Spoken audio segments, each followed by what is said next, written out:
السلام عليكم ورحمة الله وبركاته. إن الله وملائكته يصلون على النبي يا أيها الذين آمنوا صلوا عليه وسلموا تسليما. حبايبي كده عايزاكم تتخيلوا معايا النهاردة لو حد جه قالك إن رمضان ده ممكن يكون آخر رمضان في حياتك، يا ترى هتعمل إيه؟ يا ترى هتفضل تضيع وقتك زي ما بتعمل كل يوم، ولا هتقول لنفسك لأ أنا لازم أرجع لربنا النهاردة بجد؟ الحقيقة يا جماعة اللي احنا مش بنحب نفكر فيها ولا نسمعها إن شهر رمضان بيعدي بسرعة قوي. لسه من كام يوم كنا بنقول أول يوم رمضان النهاردة، ودلوقتي الأيام عمالة تجري. في ناس كتير كانت معانا رمضان اللي فات، كانوا بيخططوا لرمضان ويقولوا احنا السنة الجاية هنعمل ده وهنسوي ده، لكن دلوقتي هما تحت التراب وخلاص خلصت فرصتهم. يمكن أنا وانت دلوقتي لسه عندنا فرصة، لكن محدش فينا عارف الفرصة دي هتبقى لحد امتى يا جماعة. خليني أسألك سؤال بسيط، ايه أكتر حاجة خدت وقتك في رمضان السنة دي؟ يا ترى الموبايل ولا السوشيال ميديا ولا المسلسلات ولا القعدة الطويلة على حاجات ملهاش لازمة؟ طيب كم مرة مسكت الموبايل بالساعات؟ وكم دقيقة قعدت فيها مع ربنا؟ كم دقيقة قعدت فيها ماسك مصحفك؟ يمكن الكلام ده يكون صعب شوية، بس الحقيقة إن أغلبنا بيحس إنه مقصر. يمكن تكون صليت وصمت، لكن جواك إحساس إنك كنت تقدر تعمل أكتر من كده. عارف أجمل حاجة إيه؟ أجمل حاجة إن باب ربنا لسه مفتوح. ممكن كنت بعيد، ممكن عندك ذنوب، بس باب ربنا عمره ما اتقفل. ربنا مش مستني منك تبقى إنسان كامل، ربنا عارف ضعفك وعارف إنك بتغلط، لكن ربنا سبحانه وتعالى عايز منك حاجة واحدة بس، هي الرجوع. يعني كل ما تبعد ارجع، كل ما تغلط استغفر، كل ما تقع قوم تاني.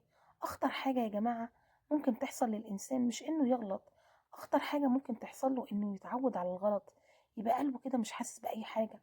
لكن لو في يوم حسيت إن قلبك موجوع عشان كنت مقصر، أو لو حسيت بالندم، أو حسيت إنك عايز تتغير، أعرف إن ده مش ضعف، أعرف إن ده دليل على حب ربنا ليك.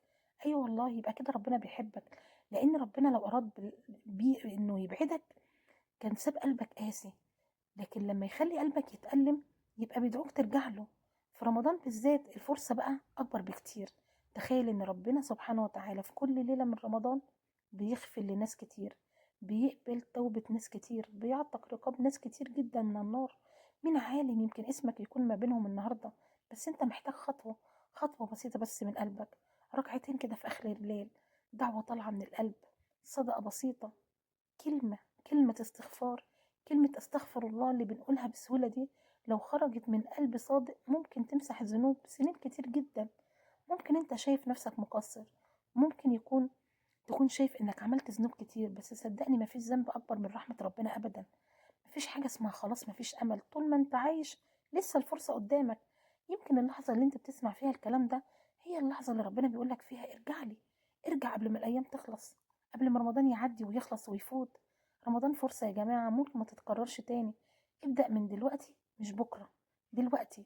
قوم صلي ركعتين، قول يا رب سامحني، قول يا رب قربني منك، والله يمكن الدعوة دي تغير حياتك كلها.